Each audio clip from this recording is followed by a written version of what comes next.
Conversation. We are joined now by Lew Rockwell, who's the founder of the Ludwig von Mises Institute, and Tom Woods, the New York Times best-selling author of Meltdown. Lew and Tom, always a pleasure, my dear friends. Welcome back to Freedom Watch. Judge, great to be with you. I spent a very depressing morning, guys, reading the 85-page wish list that the White House Working Group produced last night. And even though I was prepared for the worst, I truly was floored at the nature and extent of what they will propose to the Congress is the new power they want to give to, of all abominations, Tom, the Fed. I mean, the job, you've heard me say this before, I have to say it again. The job of the CIA is to steal and to keep secrets. We know far more about the CIA than we do about the Fed. And this administration wants to give to the Fed, the Federal Reserve Bank, the power to regulate everything from AT&T to AIG to McDonald's and mom and pop. If, in the opinion of the Fed, the failure of those entities might affect liquidity in the marketplace. Well, what can one say, Judge, when, of course, anything that the Obama administration, or frankly any administration does, we know as a rule of thumb will be the opposite of what should be done and will always be beside the point. So this is beside the point with an exponent beside it, because if you want to talk about what is producing all this excess risk in the economy, what is causing all these market actors to take all these make all these reckless investments and so on and so forth, it's precisely the very existence of the Fed.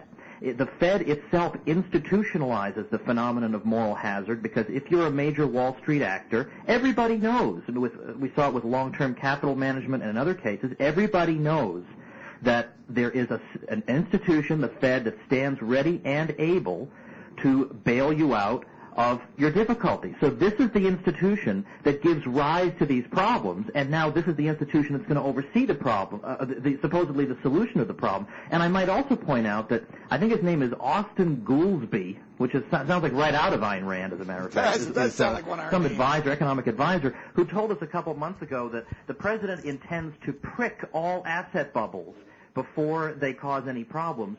This is going to be part of the overall attempt to control risk in the economy. Well, one way they could stop these asset bubbles is to, turn off the air pump, which is the Federal Reserve. Lew, I'm almost afraid to ask this question because I think I know the answer and I fear it. Is there any Constitution left today? Are there any fundamental liberties remaining today?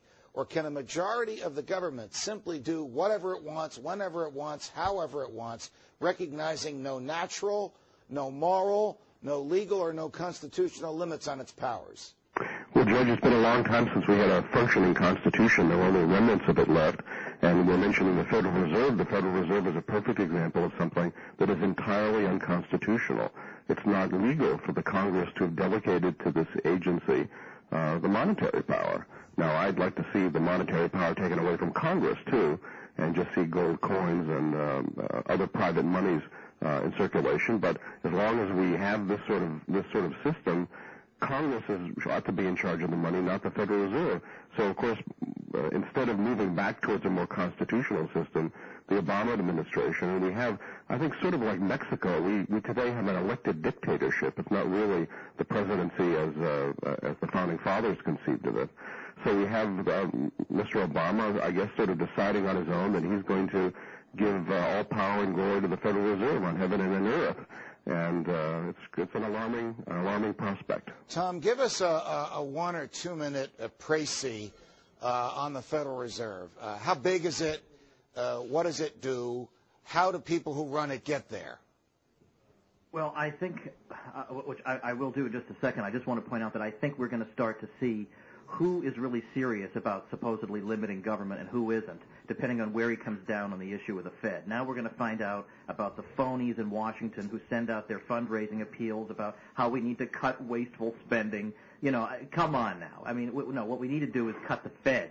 But the Fed, to make a long story short, stands ready to act as a lender of last resort to financial institutions that are in trouble. And as we've seen, it does that, but it also has control of the money supply in the U.S., and it can contract the money supply or it can increase the money supply. So it can increase the amount of legal tender money in the economy out of thin air. And supposedly, and particularly since the Keynesian revolution, the understanding is that it stands ready to do this in order to maintain full employment, and that, without the Fed's intervention, we'd have a lot of economic downturns and we'd have instability.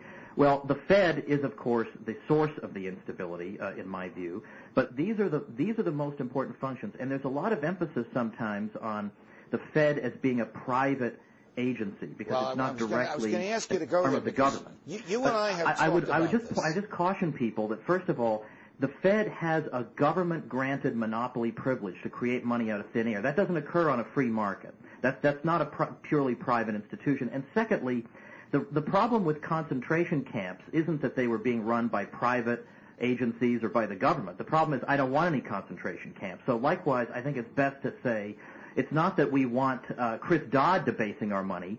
We shouldn't want anybody debasing our money. If you take a dollar bill out of your wallet, Tom, what does it say on the top of it as to who actually issued you that? That's the Federal Reserve note. That's right. So how did we get to the point where a private bank, correct me if I'm wrong, Tom, half of whose governing members are appointed by the president and confirmed by the Senate, can lend money to a foreign government without us knowing about it to buy weapons and thereby conduct its own foreign policy, can create cash that doesn't exist, and as Ben Bernanke shockingly admitted on 60 Minutes, can just add zeros to an account balance for one of its member banks, whether the dollars represented by those zeros actually exist or not?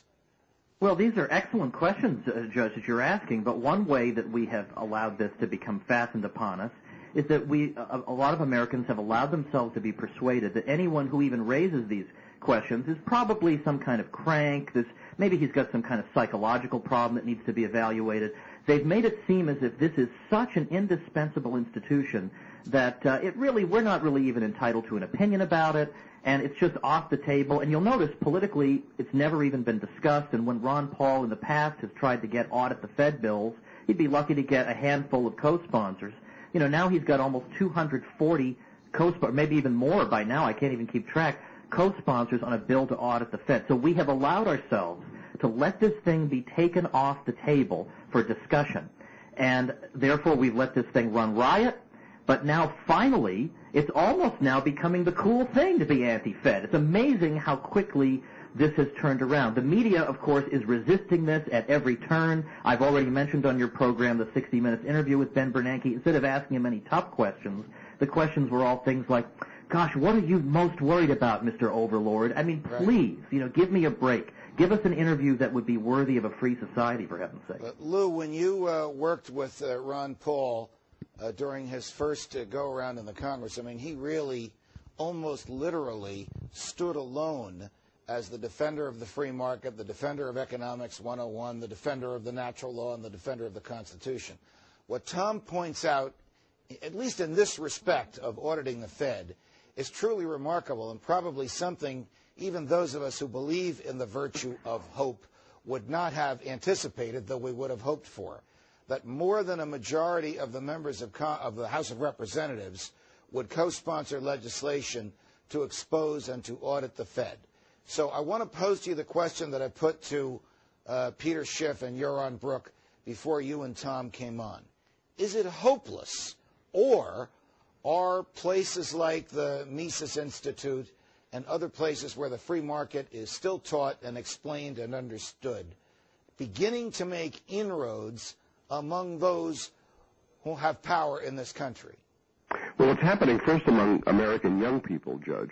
Ron Paul ignited a revolution during his presidential campaign, a lasting one, far beyond presidential politics, among young people. And this is what's helping cause these congressmen. These congressmen haven't all of a sudden seen the error of their intellectual ways.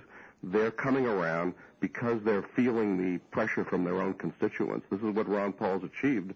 And I think there is very much reason for hope, not only because of extra university institutions like the Mises Institute that, unlike our colleges and universities, actually teach the truth about economics, but because of young people. And young people are convincing their parents, they're convincing their grandparents, And there really is an extraordinary movement going on in this country. Before I let the two of you go, Tom, were you as surprised as I mean, I expected Uber regulations to come out of the president, and I expected them to want to reach federal tentacles as deep into private human behavior as they could. But to have the Fed, of all people, do it, did that shock even someone as knowledgeable and staid about this as you, as it did me? Well, I have to say this did surprise me a little, simply because given the huge groundswell of support in favor of a subject that to most Americans may seem kind of arcane, namely auditing the Fed, given how overwhelming the support for this is, and legislators are having their phones ringing off the hook about it, right, you would think that just common sense, the federal government would kind of ease up with privileges for the Fed, that, maybe now's not the time to highlight this institution. But, boy, they are just going to go down swinging. They are not going to give up this cherished Fed, if they have anything to say about it. Gentlemen, it's always a pleasure.